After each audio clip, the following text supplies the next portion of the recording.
Na noite do meu casamento, meus cílios postiços ainda estavam colados com a cola que minha melhor amiga aplicou meia hora antes. Eu segurava o buquê de angélicas firmemente contra o peito, junto com uma raiva tão cristalina que surpreendeu a mim mesma. Encontrei minha mãe sentada sozinha, em uma cadeira dobrável, perto do estacionamento, do lado de fora do salão de festas, usando um vestido azul marinho que ela comprou em suaves prestações numa loja de departamento na rua 25 de Março. As duas mãos dela estavam pousadas sobre a bolsa, como se estivesse na sala de espera de um hospital.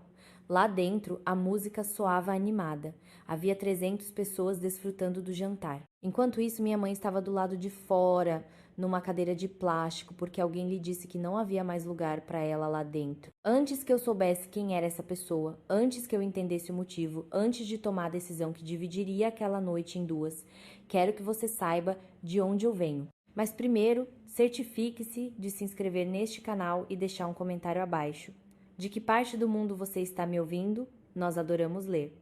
Meu nome é Larissa Almeida, tenho 36 anos, sou contadora em uma consultoria tributária na região da Avenida Faria Lima, em São Paulo. Nasci na Zona Leste, em Itaquera, numa casa de blocos de concreto cinza com um portão de ferro verde que meu pai sempre repintava todo mês de dezembro, porque ele acreditava que um portão recém-pintado era sinal de que ali moravam pessoas que ainda não haviam desistido da vida. Meu pai, o seu Antônio, foi motorista de praça por 38 anos. Não de aplicativo, nem daqueles táxis oficiais com ar-condicionado e tela de monitor. Um Chevrolet Opala branco com um banco do passageiro remendado com fita isolante cinza e uma miniatura de Nossa Senhora Aparecida colada no painel, que balançava toda vez que passava por uma lombada. Ele acordava às 5 da manhã e só voltava às 9 da noite.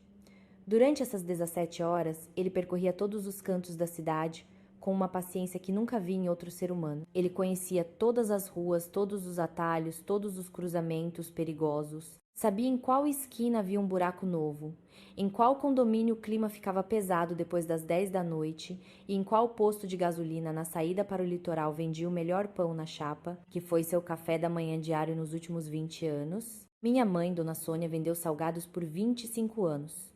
Toda madrugada, antes de meu pai sair, ela já estava na cozinha com panelas grandes, massa e uma disciplina silenciosa de alguém que sabe que se hoje não render, hoje não haverá comida na mesa. Ela montava sua barraca na esquina, perto do mercado municipal, ao lado da mercearia do seu Roberto, com uma mesa de plástico, um botijão de gás, uma lona azul para os dias de chuva e uma placa escrita à mão: Salgados da Sônia, coxinha, risole, pastel. Cresci com um cheiro de massa e fritura impregnado nas minhas roupas. Na adolescência, sentia vergonha. Aos 36 anos, esse cheiro é a coisa mais próxima que tenho de uma definição de lar. Não éramos uma família pobre a ponto de passar fome. Éramos o que no Brasil se chama de gente simples, nunca com sobra, mas meu pai garantia que nunca faltasse nada. O dinheiro do táxi era para o aluguel, luz e gás. O dinheiro dos salgados era para pagar minha escola, meus livros e meu uniforme. Do esforço dos dois juntou-se dinheiro suficiente para que eu pudesse cursar ciências contábeis na Universidade de São Paulo. No dia da minha formatura, meu pai estacionou seu Opala em frente ao campus, com uma fita vermelha na antena que ele comprou de um vendedor no semáforo. Ele me esperou encostado no capô do carro, com os braços cruzados e um sorriso que preenchia todo o seu rosto. Minha mãe levou uma sacola de salgados para meus amigos. Ela distribuiu dezenas de coxinhas no estacionamento da faculdade e para cada pessoa que aceitava dizia: Pode comer, meu filho. Minha filha se formou. Conheci Rodrigo Oliveira em uma auditoria cruzada entre a empresa dele e o escritório onde eu trabalhava. Ele era o diretor financeiro de uma construtora fundada por sua família 3 gerações atrás. O tipo de família cujo sobrenome soa como nome de rua nos jardins. Um sobrenome que os maitres de restaurantes reconhecem ao fazer uma reserva. Rodrigo era o terceiro de 4 irmãos, todos com mestrado no exterior, todos com carros que custavam mais do que a renda dos meus pais somada por uma década. No entanto, Rodrigo não era arrogante, ou pelo menos não de uma forma óbvia. Ele era o tipo de pessoa que dizia: não importa de onde você vem, com tanta naturalidade que as pessoas queriam acreditar. Ele me levou para jantar em um restaurante no Itaim Bibi, onde o cardápio não tinha preços. Eu não entendia metade dos nomes dos pratos. E quando o garçom perguntou se eu queria o vinho que ele havia escolhido, eu disse sim, sem saber com que estava concordando. Rodrigo percebeu meu desconforto e, em vez de comentar, mudou de assunto para algo que me fizesse rir. Foi isso que me conquistou, não o restaurante, não o vinho. O fato de ele ter visto que eu não pertencia àquele lugar e, em vez de apontar, ele aliviou a situação. A mãe dele se chamava Diana Oliveira. A primeira vez que a vi foi na casa da família, no Morumbi. Uma mansão com um chafariz na entrada, 2 Golden Retrievers com nomes em inglês e uma sala de estar que caberia a casa inteira onde fui criada. Diana me recebeu com um beijo na bochecha e finalmente o prazer é meu que soava ensaiado, como se ela tivesse praticado em frente ao espelho naquela manhã para atingir o nível certo de cordialidade sem se comprometer com nada. Ela perguntou onde eu morava. Respondi que em um apartamento em Moema. Ela assentiu. Perguntou onde meus pais estudaram. Respondi que minha mãe concluiu o ensino fundamental através de um programa de supletivo aos 32 anos e meu pai só estudou até a 4ª série. O silêncio que se seguiu pode ter durado apenas 3 segundos, mas senti como uma avaliação completa de todo o meu ser. Então ela sorriu e disse: "Que incrível você ter conseguido fazer faculdade." Com um tom onde a palavra incrível soava mais como surpreendente do que admirável. Rodrigo me disse, depois que sua mãe era assim com todo mundo, que eu não deveria me ofender e que deveria dar um tempo a ela. Eu dei a ela 2 anos e meio. Durante esse tempo, Dona Diana aprendeu meu nome, mas nunca aprendeu a pronunciá-lo corretamente. Ela sempre se referia àquela região onde você foi criada, como se mencionar Itaquera fosse um esforço que não valia a pena. O casamento foi planejado em 8 meses. O salão foi escolhido por ela, o buffet foi decidido por ela, as flores, a decoração, as mesas, a cor dos guardanapos, o tipo de vinho, a sobremesa. Toda vez que eu tentava dar uma opinião, Rodrigo dizia a mesma coisa. "Deixa pra lá, amor. Ela tá pagando a maior parte. Ela precisa se sentir parte disso." Maior parte significava 70%. Meus pais arcaram com os 30% restantes.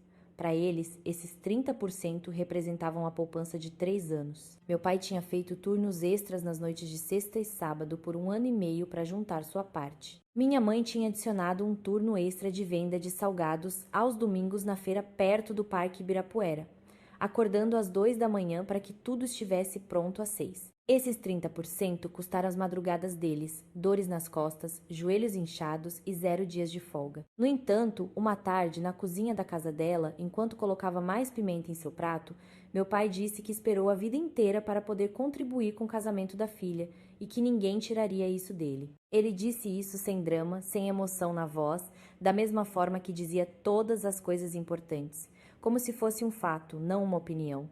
Eu cedi em quase tudo durante aqueles 8 meses. Cedi no salão de festas, um lugar nos jardins com vista para a cidade e serviço de manobrista, que eu achava um exagero, mas que para Diana era o padrão mínimo. Cedi na lista de convidados, que inchou dos 150 que eu queria para os 320 que ela precisava, porque havia parceiros de negócios, amigos do clube de golfe e membros do conselho da fundação dela. Cedi na data que eu queria em dezembro e ela mudou para outubro, porque em dezembro ela tinha uma viagem para Bariloche que não podia ser cancelada. A única coisa em que não cedi foi o mapa das mesas. Sentei-me com a organizadora do evento, uma mulher chamada Rita que cheirava perfume caro e anotava tudo em um tablet. Juntas montamos a disposição dos convidados. Mesa 1.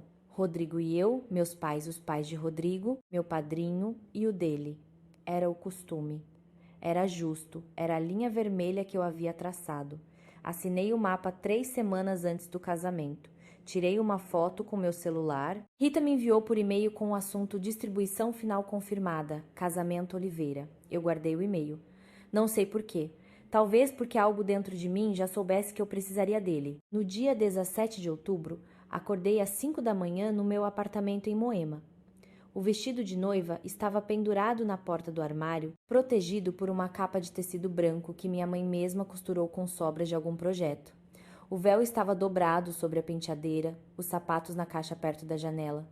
Tudo em seu lugar, tudo organizado, era assim que eu era. Foi assim que meu pai me ensinou a fazer as coisas. Se amanhã tem algo importante, hoje você prepara tudo e dorme tranquilo. Tomei banho, passei loção, sentei na beira da cama e olhei para o vestido. Por muito tempo, eu não estava nervosa. Sentia-me feliz de uma forma silenciosa. Não era uma felicidade com gritos, com pulos, apenas a sensação de que tudo estava no lugar certo. Minha melhor amiga, Júlia, chegou às 7. Júlia e eu nos conhecíamos desde o ensino médio. Ela estudou direito na USP, especializou-se em direito de família e trabalhava como conselheira em um centro de ajuda jurídica para mulheres na Zona Leste. Ela era a pessoa mais calma que eu conhecia, o tipo de mulher que podia ouvir o pior caso de sua carreira às 10 da manhã, almoçar uma feijoada às 2 da tarde e às 7 da noite já estar rindo na minha sala de estar como se nada tivesse acontecido. Ela fez minha maquiagem porque eu não quis contratar um maquiador. Ela arrumou meu cabelo porque Diana havia oferecido seu cabeleireiro particular e eu preferia que fosse feito por alguém que conhecia meu rosto desde os 15 anos. Enquanto colocava meus cílios, Júlia disse que eu estava linda, que o vestido era perfeito e que se algum dia eu precisasse de algo, qualquer coisa, ela estaria lá. Ela disse isso sem rodeios, como alguém que diz: "O café está ali, se você quiser." Mas eu conhecia a Júlia. Ela não dizia as coisas sem motivo. Chegamos ao salão de festas às 11 da manhã. A cerimônia civil estava marcada para 5 da tarde, seguida pelo jantar e recepção. Mas eu tenho o hábito de chegar cedo a todos os lugares. No meu trabalho, eu verifico os relatórios financeiros 2 vezes antes de entregá-los. Na minha vida pessoal, faço o mesmo com todo o resto. Que os arranjos de mesa estivessem corretos e o sistema de som funcionando. O lugar era impressionante. Isso eu não podia negar. Tetos altos, janelas enormes, com vista para um jardim com uma fonte iluminada. Mesas redondas cobertas com toalhas brancas com arranjos de rosas e velas, tudo elegante, tudo perfeito, tudo pago com um orçamento que para mim ainda era absurdo, mas a essa altura eu já havia parado de questionar, peguei o mapa que salvei no celular e comecei a verificar as mesas. Mesa 1. Aproximei-me e li os nomes nos cartões. Roberto Oliveira, Diana Oliveira, Bruno Oliveira, o irmão mais velho de Rodrigo, Carla Oliveira, a irmã mais nova, e depois 2 nomes que não reconheci, Sr. Henrique Santos e esposa. Perguntei a um garçom que estava arrumando as taças quem havia colocado os cartões.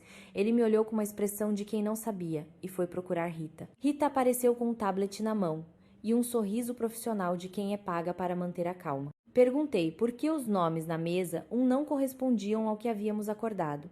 Ela verificou o tablet, franziu os lábios de uma forma quase imperceptível e me disse que a senhora Diana havia contatado 2 dias antes para solicitar um rearranjo estratégico do mapa das mesas, que a senhora Diana lhe disse que eu já havia concordado. Eu não havia concordado. Ninguém me perguntou nada. Pedi a Rita para me mostrar o novo mapa completo. Ela virou o tablet na minha direção com a delicadeza de quem entrega o resultado de um diagnóstico médico que você não quer ler. Vi tudo na tela. Mesa 1, a família Oliveira completa. Os 4 irmãos com seus parceiros, os pais de Rodrigo, e os 2 convidados que, descobri, eram parceiros de negócios da construtora, pessoas que eu só tinha visto uma vez na vida durante um jantar de Natal, onde ninguém falou comigo por mais de 3 minutos. Mesa 2, mais família Oliveira, primos, tios, tias, a madrinha de Rodrigo. Mesa 3, amigos do clube de golfe do pai de Rodrigo, e assim por diante. Mesa após mesa. Toda a frente do salão estava ocupada pelo mundo deles. Continuei rolando a tela com o dedo. Mesa 9, mesa 10, mesa 11. Passei por nomes que não reconhecia, nomes de famílias que nunca tinha ouvido falar, até chegar ao final do mapa. Mesa 18, a última localizada no mapa ao lado de um retângulo que dizia acesso de serviço. Ali estava escrito Antônio da Silva, Sônia da Silva. 2 nomes, uma mesa para 2 no fundo do salão. Ao lado da porta por onde os garçons entravam e saíam com as bandejas. Não me mexi por um momento. Rita permaneceu em silêncio. Acho que ela sabia o que eu estava vendo e o que aquilo significava. Perguntei com uma voz que saiu mais calma do que eu sentia por dentro.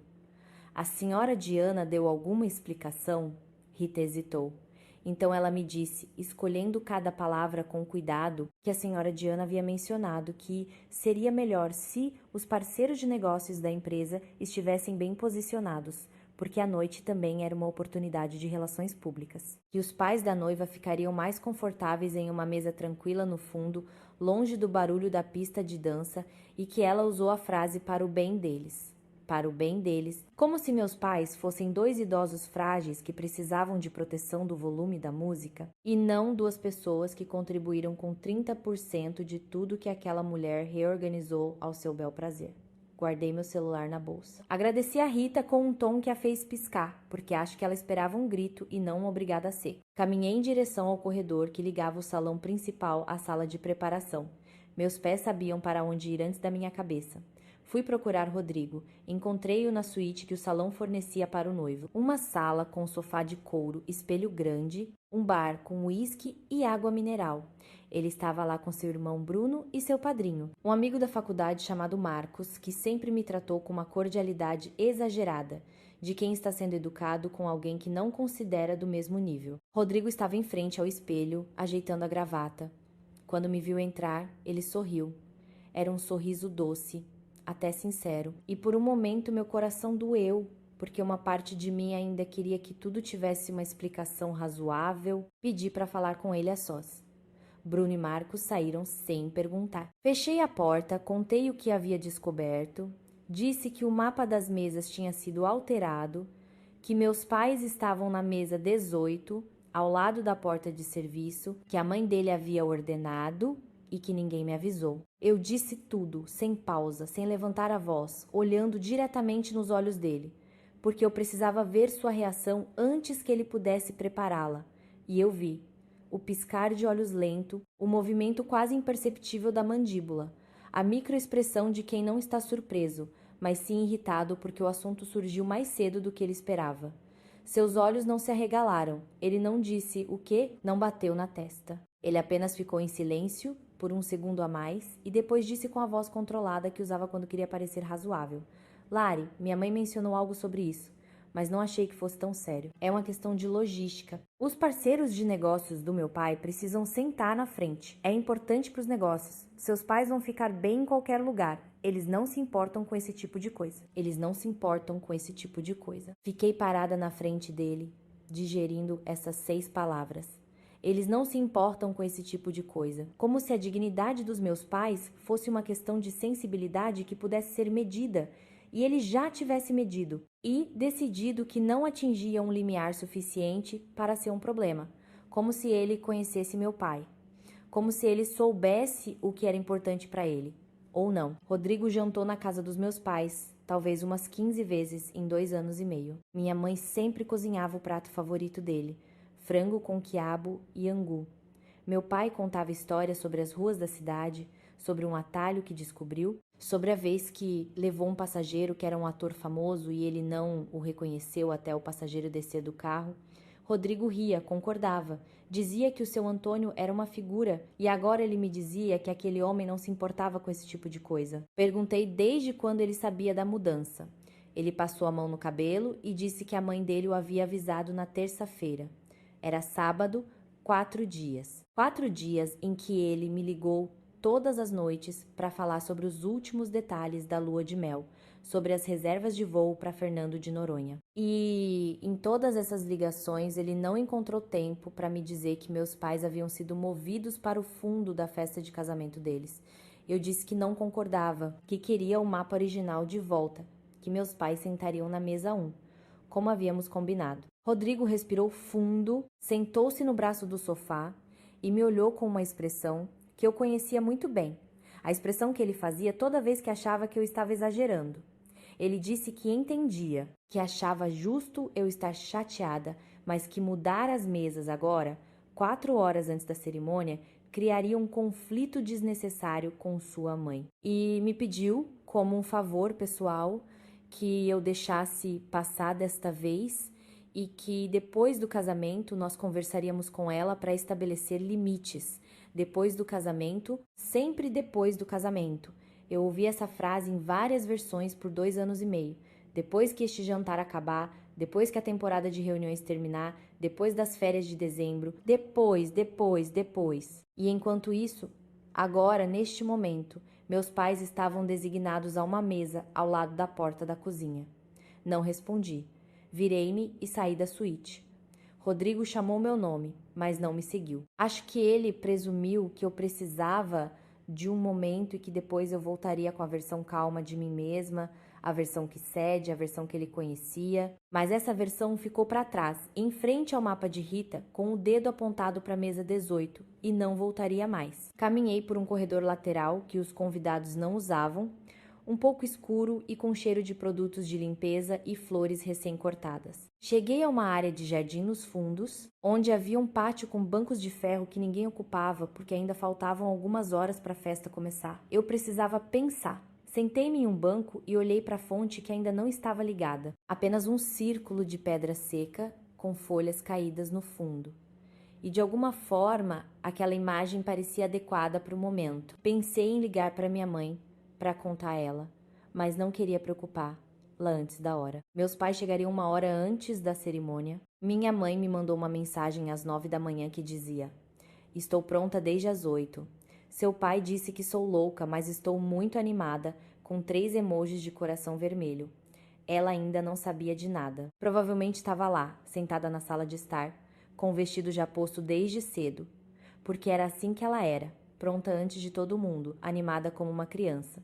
Júlia me encontrou no pátio. Não sei como ela sabia onde eu estava. Melhores amigas têm uma bússola interna que não pode ser explicada.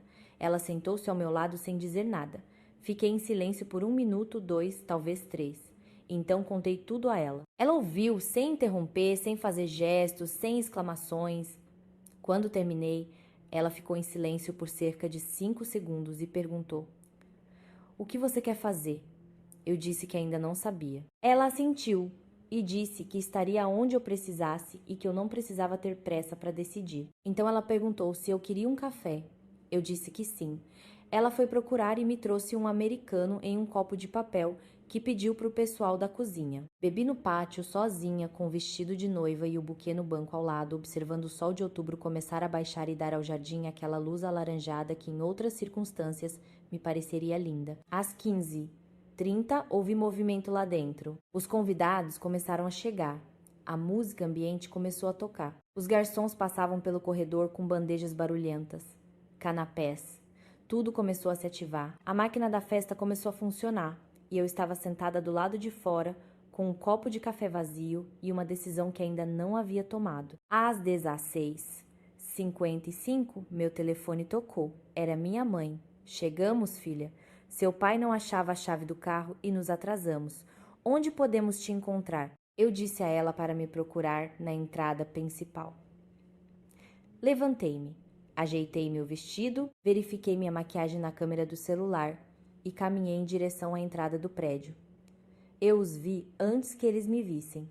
Meu pai atravessava o estacionamento com seu terno cinza. O único terno que ele tinha, que usava em todas as ocasiões importantes, minha formatura, o casamento da minha prima, o funeral da minha avó, e agora isso. O terno estava um pouco apertado nos ombros porque ele havia ganhado 2 quilos desde a última vez que usou, mas ele estava elegante. Tinha cortado o cabelo no dia anterior, curto como gostava. Ele andava ereto, com o passo firme de um homem que percorreu a cidade inteira sentado em um táxi. E quando finalmente ficava de pé, o fazia com as costas retas e a cabeça erguida. Minha mãe caminhava ao lado dele com seu vestido azul marinho e sapatos de salto baixo que comprou especialmente para a ocasião. Ela me mandou uma foto dos sapatos quando os comprou 3 meses antes com a mensagem: "Combina com o casamento da minha filha ou estou parecendo estranha?" Ela não parecia estranha, ela parecia ela mesma. Uma mulher de 58 anos que passou 25 anos levantando às 4 da manhã para fazer salgados para que a filha pudesse ter uma carreira e agora atravessava o estacionamento de um salão de festas nos jardins com toda a dignidade de quem não deve nada a ninguém. Ela usava o colar que eu lhe dei no Dia das Mães, não era caro, uma corrente de prata com um pingente em forma de coração que comprei em uma joalheria no centro da cidade. Ela o usava como se fosse de diamantes. Ela o tocava com os dedos toda vez que usava, como se para ter certeza de que ainda estava lá. Eles me viram. Minha mãe cobriu a boca com a mão.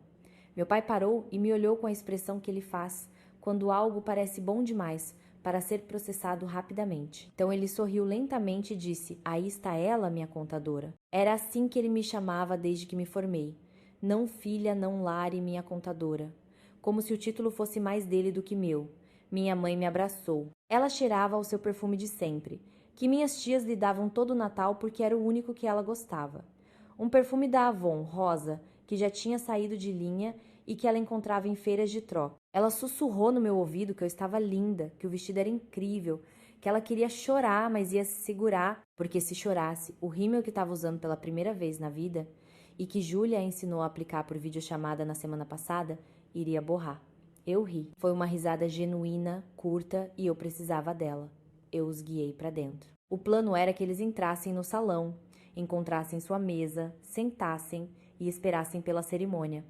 Mas eu sabia o que eles encontrariam e não sabia como lidar com aquilo. Passamos pelo saguão do salão, que já estava lotado. Reconheci alguns convidados do meu lado, colegas de trabalho, amigos da faculdade, minha tia Célia, que veio de Belo Horizonte com o marido e trouxe um presente enorme embrulhado em papel dourado. Do outro lado estava a família Oliveira. Você podia reconhecer Luz por suas roupas, pela maneira como se portavam, pela desenvoltura de quem está acostumado com lugares como aquele. Bruno, o irmão de Rodrigo, estava em um grupo com outros homens de terno, falando alto sobre algo envolvendo um terreno em Trancoso. A esposa de Bruno, uma mulher chamada Daniela, que eu gostava, mas que nunca me procurava, estava bebendo uma taça de vinho branco perto da janela, com outras duas mulheres que não conhecia. E no meio do saguão, com um vestido cor de pérola que provavelmente custou mais que o meu, estava ela, Diana. Taça de champanhe na mão esquerda, à direita gesticulando, enquanto falava com um grupo de convidados que a ouvia com a atenção de quem sabe que a anfitriã é a pessoa que merece ser ouvida. Ela me viu entrar com meus pais, viu nós três. Seu olhar passou de mim para minha mãe, de minha mãe para meu pai. Seu olhar parou por uma fração de segundo nos sapatos da minha mãe e no terno apertado do meu pai. Depois, voltou para mim com um sorriso que já estava em seu rosto antes de nos ver e não mudou nem um pouco. Ela se aproximou, beijou a bochecha da minha mãe, disse que ela estava ótima, estendeu a mão para meu pai e disse: Seu Antônio, prazer em revê-lo. Meu pai apertou a mão dela com a polidez que lhe era característica, firme, mas não muito forte, e disse: Obrigado por tudo, senhora, porque meu pai era assim, sempre agradecendo primeiro, mesmo quando não tinha motivo para isso. Diana olhou para mim e disse que o salão estava lindo e que tudo estava perfeito. Ela colocou a mão no meu braço de uma forma que pretendia ser afetuosa, mas que senti como uma instrução. Fique calma, está tudo sob meu controle. Meus pais entraram no salão. Eu fiquei no saguão, com um aperto na garganta e a certeza de que nos próximos minutos minha mãe estaria andando entre as mesas, procurando seu nome. Ela chegaria ao fundo, encontraria a mesa 18, ao lado da porta de serviço, e algo dentro dela se quebraria, mas ela não demonstraria, porque Dona Sônia, assim como seu Antônio, era do tipo de pessoa que engole tudo para não deixar os outros desconfortáveis. Não precisei esperar muito. 15 minutos depois, fui procurá-los. Eles não estavam na mesa 18, não estavam em nenhuma mesa. Encontrei meu pai no corredor de serviço. O corredor estreito que ligava o salão à cozinha, encostado na parede com as mãos nos bolsos. Minha mãe estava ao lado dele, de pé, com a bolsa pendurada no braço e uma expressão que reconheci imediatamente. O rosto da minha mãe, quando ela está processando algo doloroso, mas não derramará uma lágrima até estar sozinha em seu quarto às 11 da noite. Eles encontraram a mesa, viram as duas cadeiras encostadas na parede ao lado da porta vai e vem da cozinha. Viram os garçons passando com bandejas a meio metro deles, ouviram o barulho de pratos e panelas do outro lado da parede, leram seus nomes escritos em um cartão idêntico aos outros, mas colocado em uma mesa que não tinha nem arranjo de flores, nem castiçal, nem toalha completa, porque era uma mesa extra, onde alguém colocou duas cadeiras para cumprir uma formalidade. E meu pai pegou no braço da minha mãe e disse a ela que era melhor esperar no corredor. Lá eles ficariam mais tranquilos no corredor de serviço, no dia do casamento da filha deles. Eles me viram chegando e meu pai fez o que sempre fazia. Sorriu antes que eu pudesse me preocupar. Ele disse que estavam bem, que estavam apenas esperando a cerimônia começar para eu não me preocupar com nada, que aquele era o meu dia e eu deveria aproveitá-lo. Minha mãe tocou meu rosto e disse: Você está linda. A mesma frase, o mesmo gesto, a mesma prioridade de sempre. A filha primeiro, ela depois. Fiquei parada na frente deles, olhando-os de uma forma que não consigo explicar. Não era pena. Nunca senti pena dos meus pais, porque eles não inspiram pena. inspiram admiração. Era outra coisa. Era ver com uma clareza absoluta uma verdade que eu evitei por 2 anos e meio, sem querer encarar de frente. Para a família de Rodrigo, meus pais não eram os pais da noiva. Era um problema logístico. Eram 2 nomes sobrando na mesa de honra. Eram pessoas que não se encaixavam no perfil, que não combinavam com os parceiros de negócios, que não usavam as roupas certas, que não falavam sobre terrenos em Trancoso ou viagens a Bariloche, e Rodrigo sabia disso, sabia desde terça-feira, e estava arrumando a gravata no espelho como se aquilo não significasse nada. Disse aos meus pais que ia resolver uma coisa e que não saíssem dali. Meu pai me olhou com aquele olhar que ele tem quando sabe que vou fazer algo importante. 36 anos são suficientes para um pai conhecer cada expressão da filha. Ele não perguntou o que eu ia fazer, apenas assentiu e disse: "Vá em frente." Fui procurar Júlia. Encontrei-a no jardim, sentada no mesmo banco onde tomei café. Como se não tivesse se movido, como se soubesse que eu precisaria dela naquele exato momento. Sentei-me ao lado dela e disse uma única frase: "Meus pais estão no corredor de serviço." Júlia não piscou. Ficou em silêncio por 3 segundos. Era o tempo que ela precisava para processar algo antes de agir. E então ela perguntou: "A certidão de casamento já foi assinada?" Eu disse que não. A assinatura estava marcada para 5 da tarde, durante a cerimônia civil dentro do salão. Ela me disse para lembrar disso e pensar bem no que eu queria fazer antes que aquele papel tivesse meu nome. Eu já tinha pensado, mas precisava de mais uma coisa antes de decidir. Voltei para o corredor que levava à suíte do noivo. Não ia procurar Rodrigo. Ia procurar algo que confirmasse o que minha cabeça já sabia, mas que meu coração precisava ouvir para realmente deixar ir. A porta da suíte estava entreaberta. Ouvi vozes antes de chegar. A primeira era de Diana, clara, nítida, com a dicção perfeita de uma mulher que nunca precisou levantar a voz para ser ouvida, porque sempre esteve cercada por pessoas que a obedeciam. Ela estava falando com Rodrigo. Dizia a ele que tudo estava correndo bem, que o rearranjo das mesas foi a coisa certa a fazer, que não entendia por que eu estava fazendo tanto barulho por algo tão simples. Ela disse: "Seus pais são boas pessoas, mas um casamento deste nível exige uma certa imagem na mesa principal, que os parceiros de negócios estariam observando que a primeira impressão é importante e que um homem que dirige um táxi e uma mulher que vende salgados na rua, por melhores que sejam, não projetam a imagem necessária para a mesa de honra em um evento da família Oliveira. Um homem que dirige um táxi, uma mulher que vende salgados na rua." Ouvi Rodrigo responder, sua voz baixa, calma, sem objeção. Ele disse: "Sim, mãe, a senhora tem razão."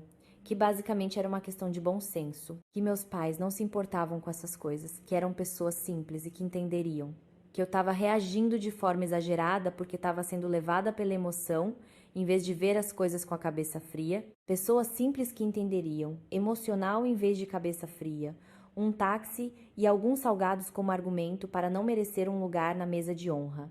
Encostei minhas costas na parede do corredor, minhas pernas não tremiam. Nada tremia. O que senti foi algo estranho, que não consigo comparar a nada, além do momento em que você está verificando um balanço financeiro e de repente encontra um número que não bate. E tudo que estava confuso de repente faz sentido. Uma clareza brutal, fria e completa. Entendi que não se tratava de uma mesa. Tratava-se de quem eu era neste casamento e quem eu seria pelos próximos 30 anos se assinasse aquele papel. Desencostei-me da parede e caminhei de volta ao jardim, onde Júlia me esperava. Júlia viu meu rosto e não perguntou nada. Ela se levantou do banco, ajeitou a saia e disse: "Decidiu?" Eu disse que sim. Ela perguntou do que eu precisava. Eu disse que só precisava que ela caminhasse comigo. Ela sentiu uma vez e começamos a caminhar juntas de volta para o salão. Enquanto caminhávamos pelo corredor lateral, o corredor de serviço que cheirava a comida e detergente, fiz um inventário mental do que estava em jogo.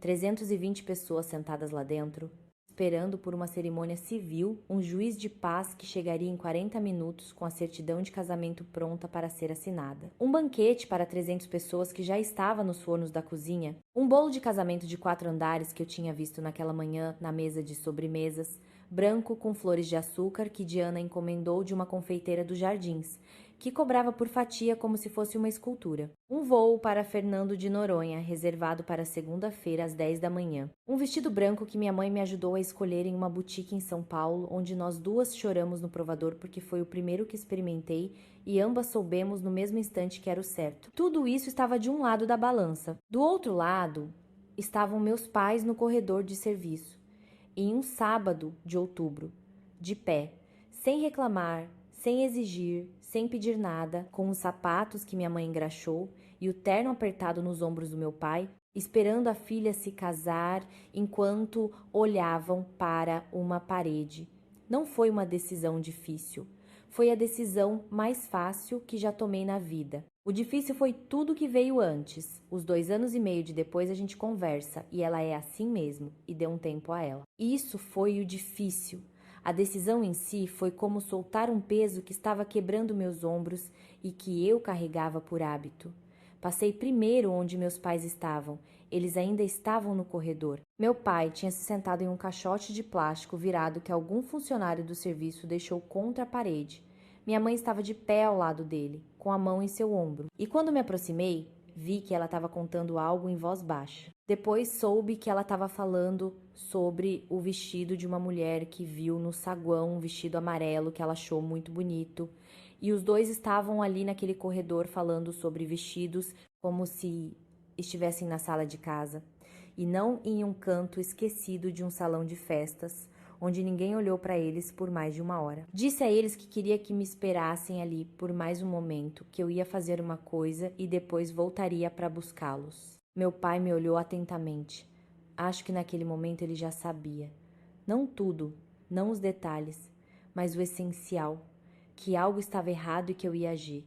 Ele me conhecia antes mesmo de eu me conhecer. Quando eu tinha 10 anos e um menino na escola zombou de mim porque minha mãe vendia salgados na rua, voltei para casa chorando. E meu pai sentou comigo na cozinha e me disse que no dia em que eu sentisse vergonha do que minha mãe fazia para me alimentar, nesse dia ele ficaria realmente preocupado. E que enquanto eu soubesse quem eu era, ninguém poderia me fazer sentir inferior. Eu tinha 10 anos quando ouvi isso. Aos 36, de pé em um corredor de serviço com um vestido de noiva, eu estava realmente entendendo pela primeira vez.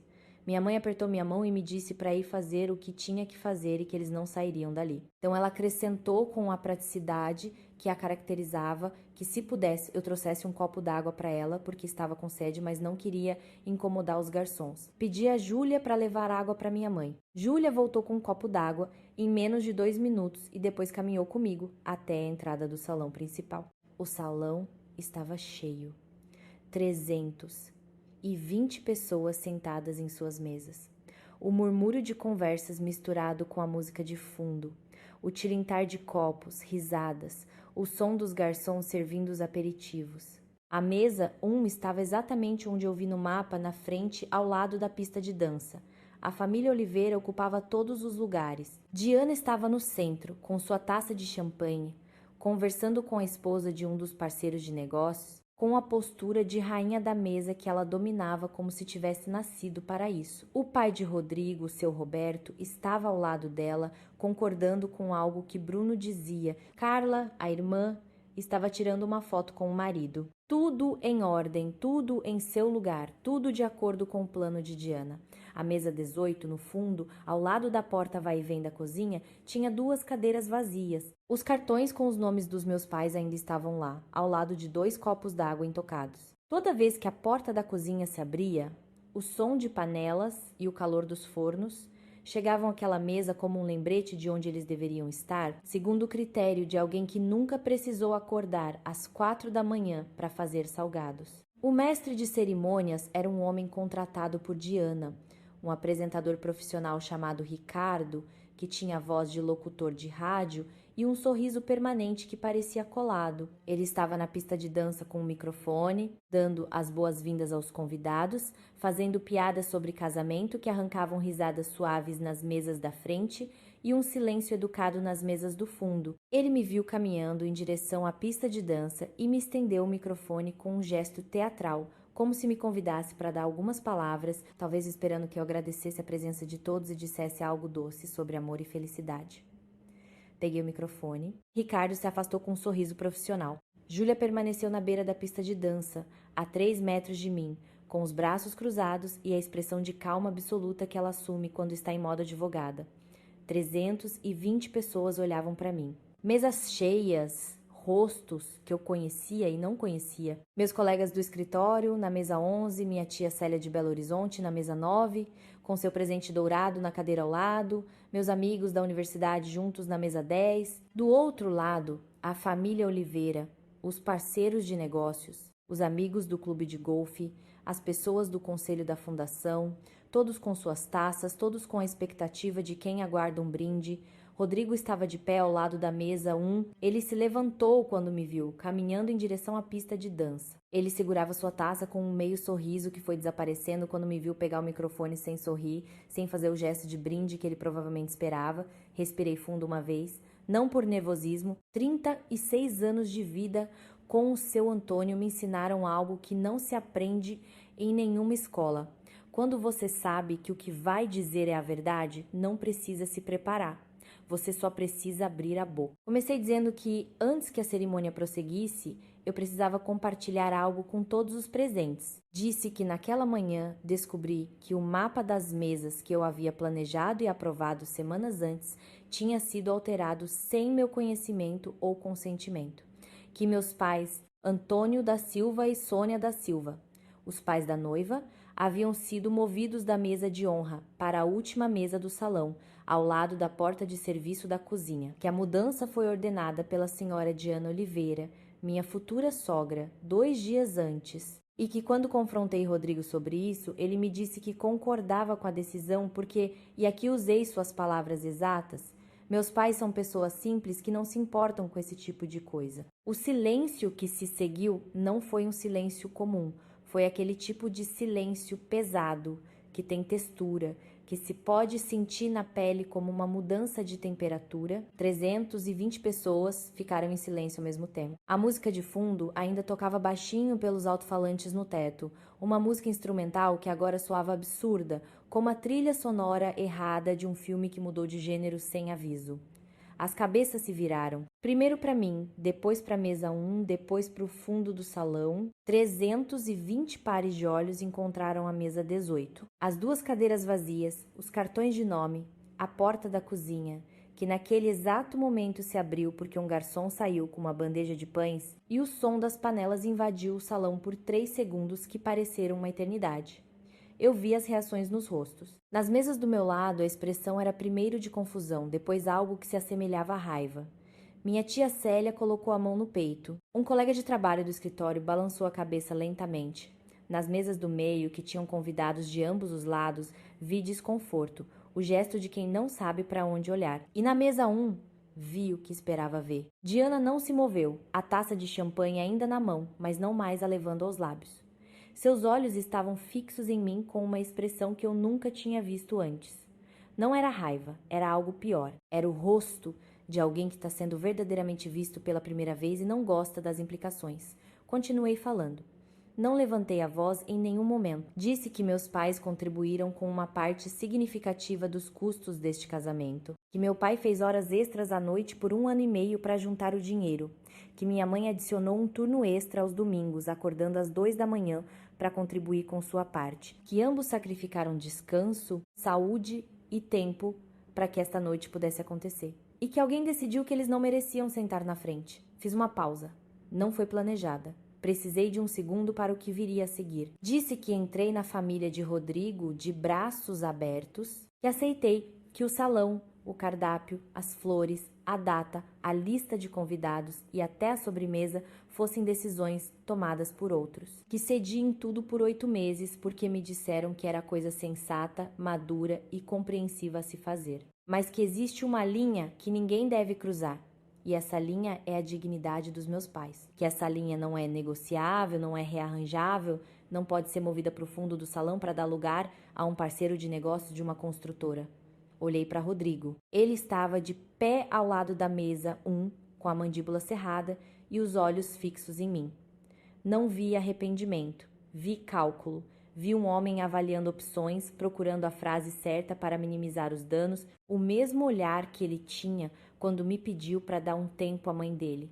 Tempo, sempre tempo, como se o tempo fosse uma moeda que se pudesse continuar pagando indefinidamente a alguém que nunca mudaria o preço. Disse uma última coisa. Disse que a certidão de casamento ainda não havia sido assinada, que a cerimônia religiosa não havia sido realizada, pois estava marcada para depois da cerimônia civil, que legalmente eu não era casada com ninguém naquele momento e que assim permaneceria, que eu lamentava muito que 320 pessoas tivessem vindo, algumas de muito longe, e que elas mereciam desfrutar do jantar e da noite, porque nada do que aconteceu era responsabilidade delas, que eu agradecia pela presença e pelo carinho e esperava que pudessem entender minha decisão. Coloquei o microfone no suporte. Ricardo, o mestre de cerimônias, estava a 2 metros de mim, com a boca ligeiramente aberta e as mãos pendendo ao lado do corpo, como se as tivesse esquecido. Não olhei para ele. Não olhei para ninguém além da direção que eu precisava seguir. Desci do palco. Meus saltos altos estalavam no piso de madeira do salão com um eco que só existe quando há silêncio total. Cada passo era um som limpo, nítido, como o tic-tac de um relógio marcando algo irreversível. Caminhei entre as mesas. Passei pela mesa 7, onde meus colegas de trabalho estavam sentados, e uma delas, Marcela, segurou meu braço por um instante e o apertou, sem dizer uma palavra. Passei pela mesa 9, onde minha tia Célia estava simplesmente chorando, sem som, com as lágrimas caindo sobre a toalha branca. Continuei caminhando em direção ao corredor de serviço. Meus pais estavam exatamente onde eu os deixei. Meu pai estava de pé, minha mãe ao lado dele, mas algo havia mudado. Os olhos do meu pai estavam vermelhos. Ele não estava chorando, seu Antônio não chorava assim, mas seus olhos ficavam vermelhos quando algo comovia, e ele segurava tudo por dentro para não deixar escapar. Percebi que eles tinham ouvido. O corredor de serviço se conectava ao salão pela porta da cozinha e por um alto-falante do sistema de som instalado no canto do teto. Eles ouviram cada palavra que eu disse, cada palavra. Meu pai não falou. Ele se aproximou de mim, colocou as 2 mãos nos meus ombros e olhou nos meus olhos por um tempo que não consigo medir. Então, ele me puxou para si e me abraçou. Ele me abraçou com os 2 braços apertados, do jeito que seu pai te abraça quando tem 61 anos e dirige um táxi há 38 anos, e suas mãos cheiram a volante e café de posto de gasolina. E naquele abraço estava tudo o que ele nunca disse com palavras, porque ele não era um homem de palavras, mas de ações. Senti seu peito subir e descer uma vez a mais, apenas uma vez. Então ele me soltou, ajeitou o paletó e disse com a voz firme: "Vamos embora." Minha mãe me abraçou em seguida, um abraço diferente, mais longo, mais apertado, com a mão na minha nuca, como quando eu era criança e estava doente, e ela ficava comigo a noite inteira na cama. Ela não disse nada doce, nada profundo. Ela sussurrou no meu ouvido: "Estou com fome, vamos jantar." E eu ri. Eu ri naquele corredor de serviço com meu vestido de noiva amassado e a maquiagem ainda intacta, porque Júlia usou produtos à prova de tudo. E eu ri porque minha mãe estava com fome. E essa era a coisa mais real, mais honesta, mais a cara dela, que ela poderia ter dito naquele momento. Júlia apareceu com minha bolsa, meu casaco e as chaves do carro dela. Não sei quando ela pegou tudo aquilo, não sei como ela sabia que eu precisaria. Melhores amigas funcionam assim, não com perguntas, mas com respostas que chegam antes de você pedir. Nós 4 caminhamos em direção à saída. Meus pais na frente, Júlia e eu atrás. O saguão do salão estava vazio, porque todos ainda estavam lá dentro, digerindo o que acabara de acontecer. Passamos pela mesa de presentes, onde havia uma pilha de caixas, embrulhadas e envelopes. Não peguei nada, não era meu. Nada naquele salão era meu, exceto as 3 pessoas que caminhavam comigo. Quando chegamos ao estacionamento, ouvi a porta do salão se abrir atrás de nós. A voz de Rodrigo chamando meu nome. Larissa, uma vez. Larissa, espera, 2 vezes. Eu não parei. Não porque estivesse com raiva, mas porque não havia nada a esperar. Tudo que eu precisava ouvir dele, eu já tinha ouvido através de uma porta entreaberta, com a voz da mãe dele ao fundo, explicando que um motorista de táxi e uma vendedora de salgados não se encaixavam no perfil. Atrás da voz de Rodrigo, ouvi outra voz. A voz de Diana. Ela não gritava. Diana nunca gritava, mas sua voz tinha um tom que eu nunca tinha ouvido. O tom de alguém que perdeu o controle de uma situação que acreditava ter orquestrado perfeitamente. Ela dizia algo sobre exagero, sobre falta de proporção. Sobre isso pode ser resolvido se você se acalmar. Resolvido. Como se mover meus pais para o fundo do salão fosse um erro de cálculo em uma planilha do Excel e não uma declaração sobre o valor que ela atribuía a eles. Não olhei para trás. Júlia destravou o carro. Meu pai entrou no banco de trás, do lado direito. Minha mãe do lado esquerdo. Entrei no banco do passageiro. Júlia ligou o carro, saiu do estacionamento e pegou a Marginal Pinheiros em direção ao centro. Eram 18:01 de um sábado de outubro. E o trânsito estava fluindo bem para os padrões de São Paulo, o que era quase um milagre. Minha mãe disse do banco de trás: "Sabe o que eu quero? Um bom churrasquinho." Meu pai disse: "Aquele da esquina da Augusta." Júlia disse: "Pode deixar." E ela pegou a saída para Consolação, como se o plano sempre tivesse sido aquele. 4 pessoas em um carro em um sábado de outubro indo comer churrasquinho. Uma delas, usando o vestido de noiva. Chegamos à barraca de churrasquinho na esquina da Augusta às 19:15. Era uma barraca com 4 mesas de plástico na calçada, uma churrasqueira preta que provavelmente estava ali há mais tempo que eu, e um homem de avental chamado Seu Zé, que conhecia meu pai há muito tempo, porque meu pai sempre parava ali quando trabalhava pela região. Seu Zé nos viu chegando e olhou por 3 segundos a mais, processando a imagem. Um homem de terno cinza, uma mulher de vestido azul marinho com um colar de prata, uma mulher de saia preta e blazer. E eu, com um vestido de noiva branco, salto alto, cílios postiços e um buquê de angélicas que de alguma forma acabou no banco de trás, ao lado da minha mãe. Seu Zé não perguntou nada. Em São Paulo, as pessoas têm a sabedoria das ruas para não perguntar quando a situação claramente não precisa de perguntas. Ele apenas disse: "O de sempre, seu Antônio?" Meu pai disse que sim. 4 completos, 4 guaranás. Ele sentou na cadeira de plástico, afrouxou a gravata, abriu o primeiro botão da camisa e respirou como alguém que acaba de chegar em casa depois de uma longa viagem. Minha mãe sentou ao lado dele, colocou a bolsa na mesa e começou a servir a farofa e o vinagrete com a eficiência automática de uma mulher que passou a vida alimentando pessoas. Comemos em silêncio nos primeiros minutos. Não um silêncio constrangedor, um silêncio bom, que não precisava ser preenchido com nada, porque as 4 pessoas sentadas ali sabiam exatamente o que tinha acabado de acontecer e ninguém precisava explicar para o outro. Meu pai comia devagar, mastigando com cuidado, olhando a rua com a calma de um homem que viu a cidade inteira passar do assento de seu táxi e que sabe que tudo se move, tudo muda e a única coisa que permanece é o que se escolhe manter. Minha mãe foi a primeira a falar. Ela disse que o churrasquinho do seu Zé ainda era o melhor da região e que a farofa estava mais gostosa da última vez. Então ela disse, sem mudar o tom, como se ainda estivesse falando da farofa, que ela já sabia desde o primeiro jantar na casa da família Oliveira, que Diana não os queria lá, que ela soube pela forma como Diana a olhava quando ela falava, com a atenção de quem está ouvindo por educação, como se as palavras da minha mãe fossem um ruído de fundo que precisava ser tolerado até acabar. Ela disse que nunca me contou porque não queria colocar ideias na minha cabeça e porque sempre acreditou que o importante era eu ser feliz. E se Rodrigo me fazia feliz, ela aguentaria qualquer coisa. Aguentaria qualquer coisa. Minha mãe estava disposta a sentar na mesa 18.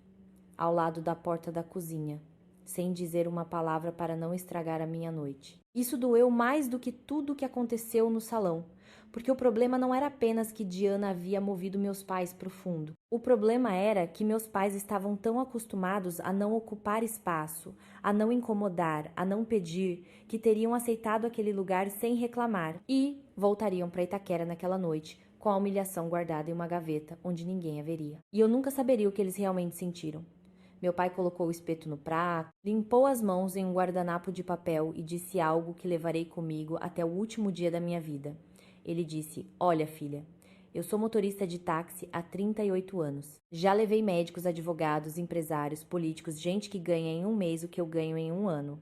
E vou te dizer uma coisa, nenhum deles nunca me fez sentir inferior por ser motorista de táxi. As únicas pessoas que se importam com o seu trabalho são aquelas que precisam se sentir superiores aos outros para viver em paz. Ele terminou o churrasquinho, tomou um gole do guaraná e acrescentou, você fez a coisa certa, mas não fez por mim ou por sua mãe, você fez por você mesma. E está tudo bem. Júlia, que até então estava em silêncio, comendo seu churrasquinho com a calma que só ela consegue ter em situações assim, levantou seu copo de plástico e disse, um brinde ao seu Antônio. Nós 4 brindamos com copos de plástico em uma calçada na Augusta, em um sábado de outubro, às 19h30, o brinde mais barato e mais valioso que já tive na vida. Depois do churrasquinho, Júlia nos levou para a casa dos meus pais em Itaquera. A viagem levou 40 minutos com o trânsito de sábado. Minha mãe adormeceu no banco de trás depois de 10 minutos, com a cabeça encostada no ombro do meu pai e a bolsa ainda no colo. Meu pai ficou acordado, olhando pela janela com a mão esquerda sobre a da minha mãe, sem se mover para não acordá-la. Júlia dirigia em silêncio, com o rádio desligado. Eu, no banco do passageiro, olhava para minhas mãos, que ainda tinham a unha francesinha que fiz no dia anterior e que agora pareciam um detalhe de outra vida, de outra pessoa, de uma versão de mim que não existia mais. Chegamos em casa, na Rua das Flores, a mesma casa de blocos de concreto cinza, com o portão de ferro verde que meu pai sempre pintava em dezembro. Minha mãe acordou quando o carro parou e disse, ainda meio sonolenta, chegamos. Vou fazer um café. Como se tivéssemos acabado de voltar das compras, e não de um casamento cancelado da única filha. Entramos em casa. Tudo igual, como sempre. A sala de estar com o sofá coberto por um plástico que minha mãe nunca tirava porque dizia que conservava mais. A mesa de jantar com a toalha de plástico florida que tinha uma marca de queimado no canto, de quando minha prima colocou uma panela quente sem descanso.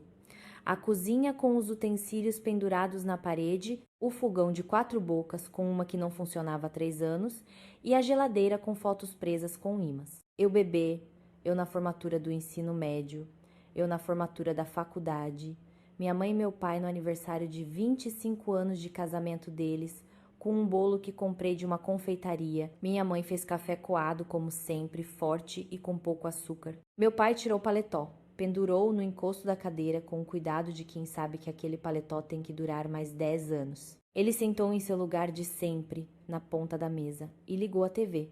Estava passando um jogo de futebol, Corinthians contra, sei lá, quem. Ele baixou o volume quase a 0 e ficou olhando para a tela, sem realmente ver. Apenas como companhia, como um ruído visual que lhe permitia ficar em silêncio, sem que o silêncio parecesse vazio. Júlia ficou até às 11. Sentou-se à mesa da cozinha com sua xícara de café e conversou com minha mãe sobre tudo, menos sobre o que tinha acontecido. Falaram sobre um mercado novo que abriu em Itaquera, sobre uma receita de moqueca que minha mãe queria experimentar, sobre uma novela na televisão que as duas assistiam e nenhuma delas entendia direito, mas gostavam porque o ator principal era bonito. Eu as ouvia da sala de estar, sentada ao lado do meu pai, ainda com vestido de noiva, porque eu não tinha outra roupa ali. E porque, em algum momento daquela noite, o vestido parou de ter o mesmo significado da manhã e se tornou apenas um pedaço de pano que eu estava usando. Quando Júlia foi embora, ela me abraçou na porta e sussurrou no meu ouvido que qualquer coisa que eu precisasse, a qualquer hora, era só ligar. Ela não disse, estou orgulhosa de você ou você fez a coisa certa, nenhuma daquelas frases que as pessoas dizem quando querem te consolar. Ela apenas disse que estava ali e isso foi o suficiente. Minha mãe me emprestou um pijama de flanela com estampa de flores que era grande para ela e enorme para mim, mas cheirava a amaciante e a casa dos meus pais. E era exatamente disso que eu precisava vestir. Naquela noite, dormi na minha cama de infância. A mesma cama de solteiro com um lençol azul que minha mãe guardou exatamente como estava quando me mudei para morar sozinha. Na parede, ainda havia o pôster de um cantor que eu gostava aos 15 anos, um pouco descolado em um dos cantos. No teto, havia uma rachadura em forma de rio que eu olhava quando era criança, antes de dormir, imaginando que era o mapa de um país de fantasia onde todos tinham um lugar e ninguém era deixado para trás. O telefone vibrou a noite toda. Tirei-o da bolsa e coloquei na mesa de cabeceira, virado para baixo, sem verificar. Eu sabia o que encontraria: mensagens de Rodrigo, mensagens da família dele, talvez mensagens de convidados que não sabiam se deveriam perguntar ou não. Tudo isso podia esperar. Aquela noite não era para mensagens, era para o lençol azul, para a rachadura no teto e para o som do café que minha mãe estava preparando na cozinha, porque Dona Sônia sempre fazia um café antes de dormir. Um café descafeinado que, segundo ela, nem é café de verdade, mas ela gostava de segurar a xícara quente nas mãos enquanto ficava sentada por 10 minutos na sala antes de ir para a cama. Adormeci sem chorar, não porque eu seja forte ou porque não quisesse. Adormeci sem chorar porque me sentia em paz. É uma coisa estranha de explicar. Eu tinha acabado de cancelar meu casamento na frente de 320 pessoas. Tinha acabado de terminar com o homem com quem planejava passar o resto da minha vida. Tinha acabado de mudar o rumo de tudo que eu achava que aconteceria nos meus próximos 30 anos. E me senti em paz, não feliz, não eufórica, não aliviada da maneira dramática como acontece nos filmes, apenas em paz. Como se, pela primeira vez em muito tempo, eu estivesse exatamente onde deveria estar. No dia seguinte, acordei às 8 da manhã com um cheiro de pão na chapa vindo da cozinha. Minha mãe estava preparando o café da manhã com seu avental de sempre, aquele com girassóis e uma mancha de molho que nunca saiu, mesmo depois de 20 lavagens. Meu pai estava sentado à mesa lendo o jornal, que ele ainda gostava de ler na versão impressa, porque dizia que notícia no celular não parece notícia de verdade. Sentei-me com eles. Minha mãe me serviu um prato sem perguntar se eu estava com fome, porque nesta casa ninguém pergunta se você está com fome.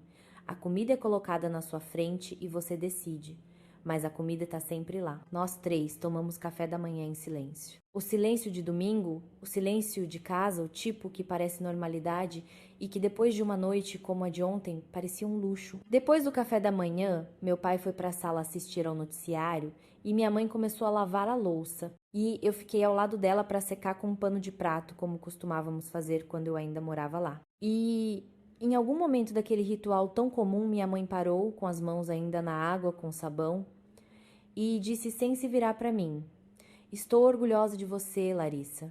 Ela disse isso com a voz mais normal do mundo, como se estivesse dizendo que o sabão tinha acabado, e depois continuou a lavar. Foi na segunda-feira que abri meu telefone. 43 mensagens de Rodrigo. As primeiras eram pedidos para conversar. As seguintes: explicações de que sua mãe tinha exagerado, que ele deveria ter intervindo, que as coisas poderiam ser consertadas, que a certidão de casamento ainda poderia ser assinada no cartório se eu quisesse, que ele falaria com a mãe dele, que as coisas mudariam. As últimas, enviadas na madrugada de domingo, mudaram de tom. Ele dizia que eu tinha exagerado, que eu tinha feito um espetáculo desnecessário, que eu tinha humilhado a família dele na frente de 300 pessoas por causa de um mal-entendido, que sua mãe estava arrasada, que eu lhe devia um pedido de desculpas. Um pedido de desculpas. Eu devia um pedido de desculpas por não aceitar o tratamento dado aos meus pais como um mero incômodo. A progressão das mensagens me disse tudo o que eu precisava saber. Rodrigo não entendeu o que havia acontecido. Ele não entendeu que o problema não era uma mesa. O problema era que, no mundo dele, existiam categorias de pessoas e minha família estava na categoria errada. E ele não via nada de errado com isso. Porque foi assim que ele foi criado, foi assim que lhe ensinaram, era assim que a realidade dele funcionava e nenhuma conversa, nenhum limite, nenhum depois do casamento a gente conversa mudaria isso. Enviei-lhe uma única mensagem. Disse que não havia nada para conversar, que desejava o melhor para ele e pedi que respeitasse minha decisão. Depois o bloqueei. Não com raiva, com a mesma calma com que meu pai fecha uma gaveta em sua oficina quando não precisa mais do que está dentro. Diana ligou para a casa dos meus pais na terça-feira.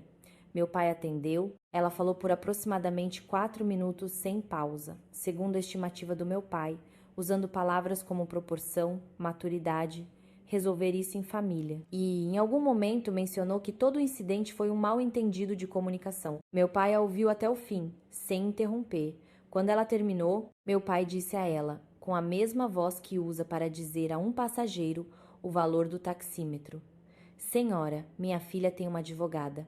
Se houver algum assunto formal, posso lhe dar o número dela. Boa tarde." E desligou o telefone. Júlia confirmou o que eu já sabia.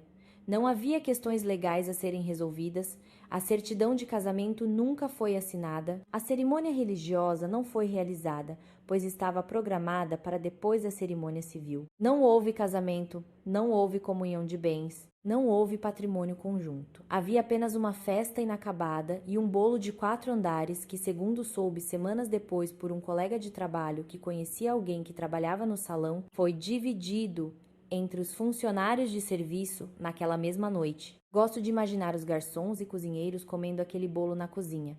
O mesmo bolo que Diana encomendou para impressionar seus parceiros de negócios, terminando em pratos de plástico na mesa dos funcionários.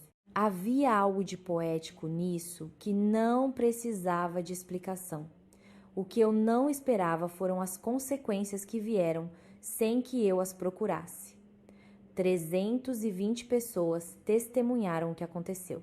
320 pessoas saíram daquele salão naquela noite e cada uma voltou para casa e contou a alguém. É assim que as histórias funcionam numa cidade como São Paulo. Elas não são publicadas, são contadas. Espalham-se de boca em boca como receitas, fofocas e endereços de lugares bons para comer. 2 semanas depois daquele casamento, uma amiga da minha tia Célia, que mora nos Jardins, me mandou uma mensagem dizendo que ouviu a história em um almoço e me mandou um abraço. 1 mês depois, um conhecido do escritório me disse que, em um evento do setor imobiliário, alguém mencionou o sobrenome Oliveira e a conversa levou à história do casamento.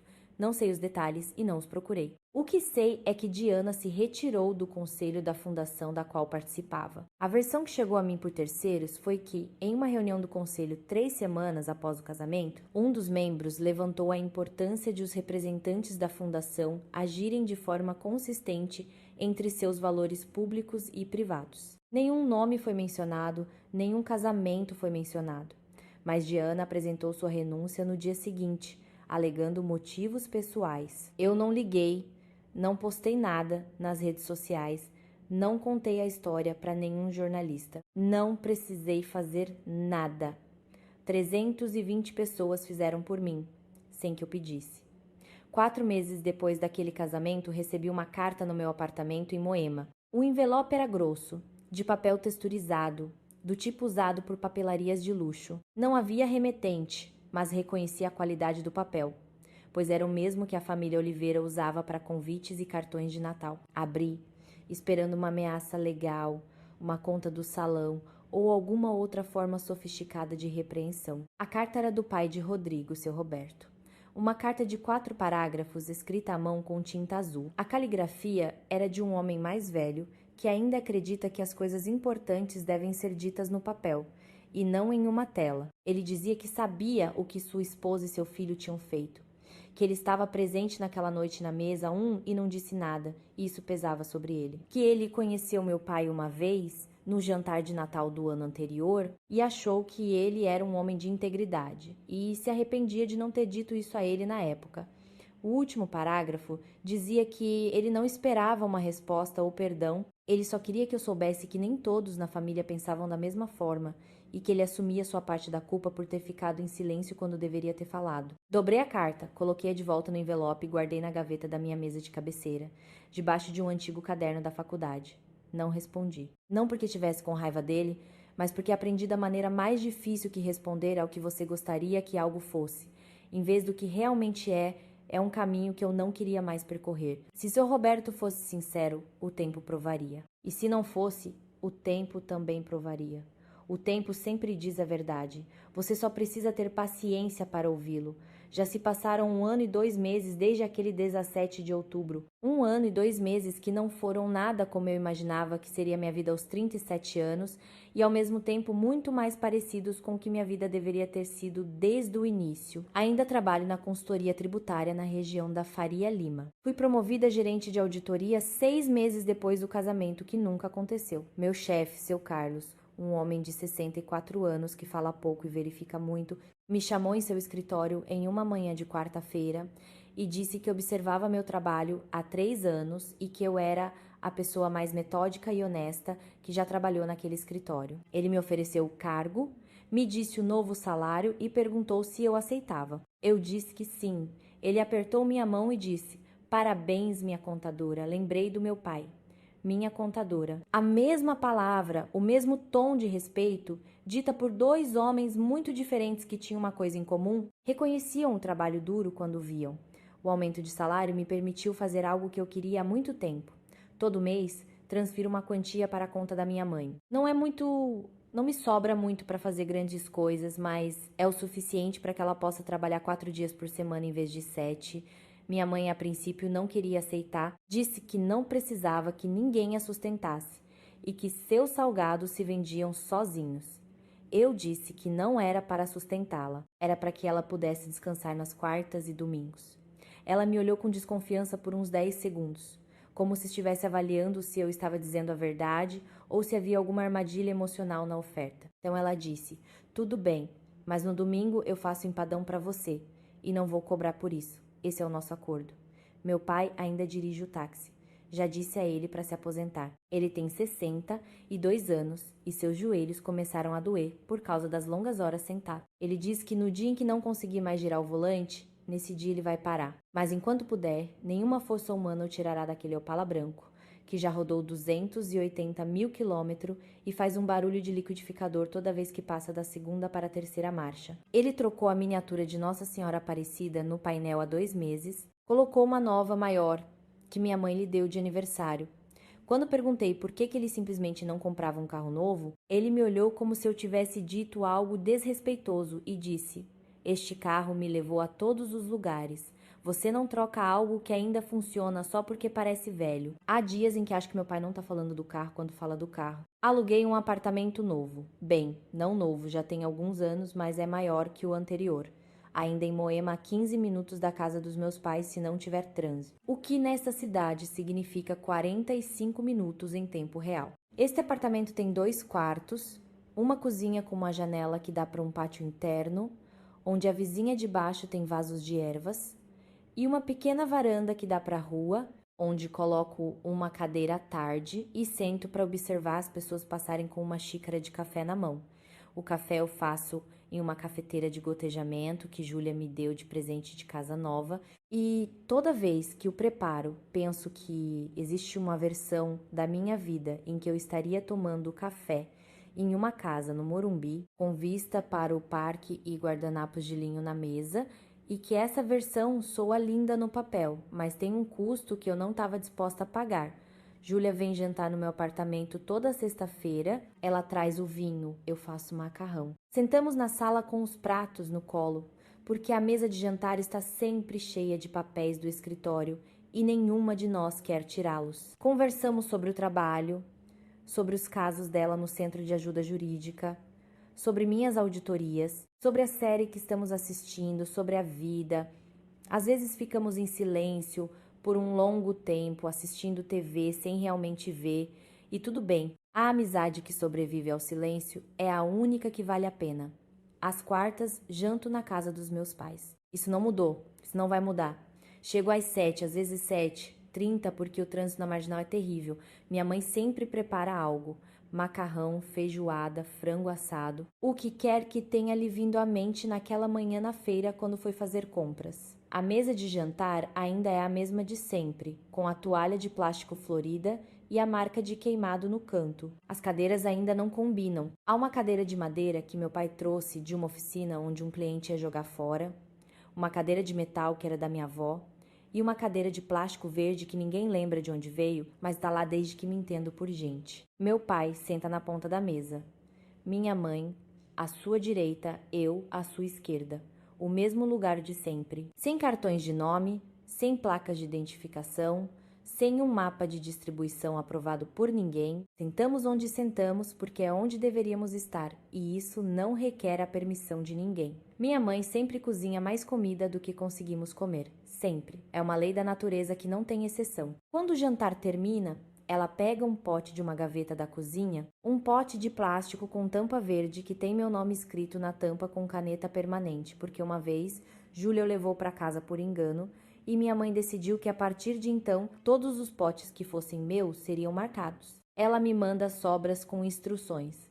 O arroz esquenta na frigideira, não no micro-ondas, senão fica borrachudo. Eu concordo com a cabeça, como se ela não tivesse me dito a mesma coisa nas últimas 100 vezes. Meu pai me acompanha até o carro depois do jantar. Ele desce comigo até o portão e fica na calçada até meu carro ligar e virar a esquina. Eu o vejo pelo retrovisor toda quarta-feira, de pé, com as mãos nos bolsos, o cabelo curto, as costas retas, iluminado pela luz da varanda que ele mesmo instalou há 20 anos e que ainda funciona, porque seu Antônio não instala nada que não seja para durar. Ele fica ali até eu desaparecer toda quarta-feira, sem exceção.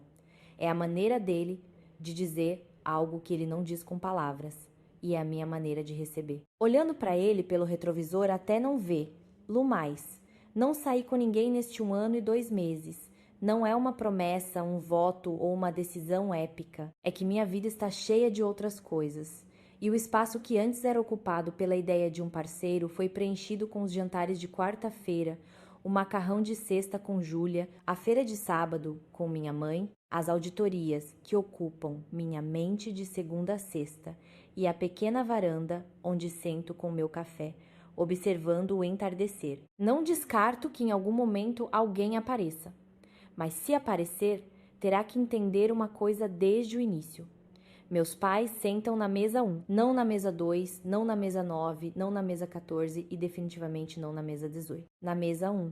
E se isso for um problema, a porta está sempre no mesmo lugar. Às vezes penso em Rodrigo, não com ressentimento, não com nostalgia, não com a curiosidade de saber o que ele está fazendo. Penso nele como se pensa em uma estrada que não se pegou, com uma curiosidade distante e sem vontade de voltar para ver onde ela levava. Ouvi de um amigo que ele ainda está solteiro e se mudou para Curitiba para gerenciar uma filial da construtora da família. Não sei se ele está feliz. Espero que sim. Da maneira geral, como se espera que as outras pessoas estejam bem, sem sentir a necessidade de confirmar. Penso em Diana com menos frequência do que imaginei. No início pensava muito nela, lembrando de cada gesto, cada frase, cada silêncio durante aqueles 2 anos e meio, procurando sinais que eu deveria ter visto antes. Então parei de procurar, porque percebi que eu tinha visto tudo. Eu vi, desde o primeiro jantar, no que interessante que ela usou para responder quando eu disse que estudei em escola pública, na forma como ela olhou para os sapatos da minha mãe. No momento em que perguntou se meus pais já tinham viajado para o exterior, e quando eu disse que não, ela disse: "Ah!", com um tom de pena tão sutil que era quase imperceptível. Mas eu percebi, porque as mulheres que crescem na Zona Leste aprendem a detectar esses tons antes de qualquer outra coisa. Eu vi tudo, mas fiz o que muitas pessoas fazem. Decidi que se eu desse tempo, eles desapareceriam. Eles não desapareceram. Apenas se acumularam até explodir em um mapa de mesas. Em um sábado de outubro, o que Diana não entendia, o que Rodrigo não entendia, o que muitas pessoas que organizam a vida em categorias de superior e inferior não entendem, é que a dignidade não é um luxo concedido com base na renda. Meu pai, com seu Opala de 280 mil quilômetros, tem mais dignidade do que qualquer um que precise mover alguém para o fundo de uma sala para se sentir importante. Minha mãe, com seus salgados às 4 da manhã, tem mais presença do que qualquer mulher que precise controlar a mesa de honra para se sentir no controle. Isso não é uma opinião. É um fato que 320 pessoas testemunharam com seus próprios olhos em uma noite de outubro. E nenhum mapa de mesas pode mudar isso. Às vezes, quando sento na varanda do meu apartamento com uma xícara de café na mão e a rua abaixo começa a se acalmar porque já é tarde e Moema fica silenciosa, penso na versão de mim que não desceu daquele pau. A versão que colocou o microfone no lugar, que sorriu para as fotos, que assinou a certidão de casamento às 6 da tarde, que dançou a valsa com Rodrigo, enquanto seus pais comiam na mesa 18. Ao lado do barulho das panelas e do calor da cozinha. Essa versão existe em algum lugar da minha imaginação, e toda vez que a visito, sinto um arrepio. Aquela Larissa teria continuado a ceder. Teria cedido no Natal, nos aniversários, nos batizados. Teria criado filhos que aprenderiam, sem que ninguém lhes dissesse, que existem avós de primeira classe e avós de segunda classe. Que existe família que senta na frente e família que senta no fundo. Que o amor tem condições e a dignidade tem um preço. Aquela Larissa ensinaria seus filhos a suportar o que não deveria ser suportado e chamaria isso de educação e boas maneiras. Eu não queria aquela vida, não a queria naquela noite e não a quero agora. A vida que tenho é menor. É um apartamento de 2 quartos, não uma mansão no Morumbi. É um carro compacto, não um SUV importado. É macarrão na sexta-feira, em vez de jantar no Itaim Bibi. É um pote com meu nome escrito com caneta permanente, em vez de guardanapos de linho, mas é minha, cada canto, cada centavo, cada decisão. E quando chego na quarta-feira na casa dos meus pais e sento na cadeira à esquerda, e minha mãe coloca um prato na minha frente sem perguntar, E meu pai pergunta como foi a semana, e minha mãe quer saber se eu apaguei a luz, e meu pai quer saber se o meu carro não está mais fazendo aquele barulho estranho que reclamei na semana passada, eu sinto algo que nunca senti em 2 anos e meio de relacionamento com Rodrigo Oliveira. Sinto-me inteira, não por causa de um homem, não por causa de um casamento, não por causa de um sobrenome, por mim mesma. Sentada no meu lugar, na minha mesa, com a minha gente, não conto esta história para que todos façam o que eu fiz. Cada um tem seu tempo, seus motivos, suas circunstâncias. Há pessoas que conseguem suportar e lutar por dentro. E isso também é válido. Há pessoas que precisam de mais tempo para perceber, e isso não é uma fraqueza, é um processo. Não sou juíza da vida de ninguém. Já tenho bastante trabalho com a minha. Conto porque sei que há muitas pessoas sentadas na mesa 18 em algum lugar de suas vidas. Em um emprego onde são subestimadas, em um relacionamento onde lhes dizem que estão exagerando, em uma família por afinidade, que as olha de cima a baixo toda vez que entram numa sala, em um sistema que lhes diz que deveriam ser gratas pelo lugar que lhes foi dado, mesmo que esse lugar seja ao lado da porta da cozinha e do carrinho de serviço. Se você está aí, quero que saiba de uma coisa. Você não precisa de um salão cheio de pessoas olhando para você. Não precisa de um microfone. Não precisa de uma amiga advogada de pé na beira do palco com os braços cruzados. Não precisa de um momento cinematográfico com música de fundo e câmera lenta. Você só precisa saber, com uma clareza que se sente no peito como algo físico, que as pessoas que você ama merecem mais e que você também merece mais. E que sentar no lugar que é seu por direito não é arrogância, não é drama, não é exagero, é dignidade.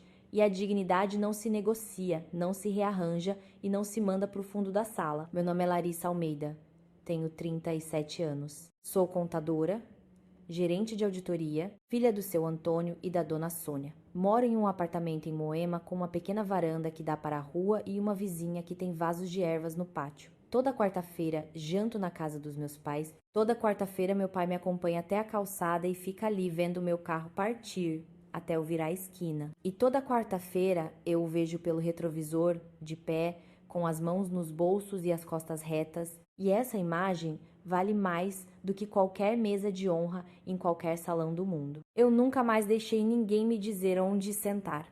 Agora, se esta história mexeu com algo dentro de você, deixe um like, se inscreva no canal e me conte nos comentários de onde você está me ouvindo. E se quiser ouvir histórias como esta antes de todo mundo, torne-se um membro do canal.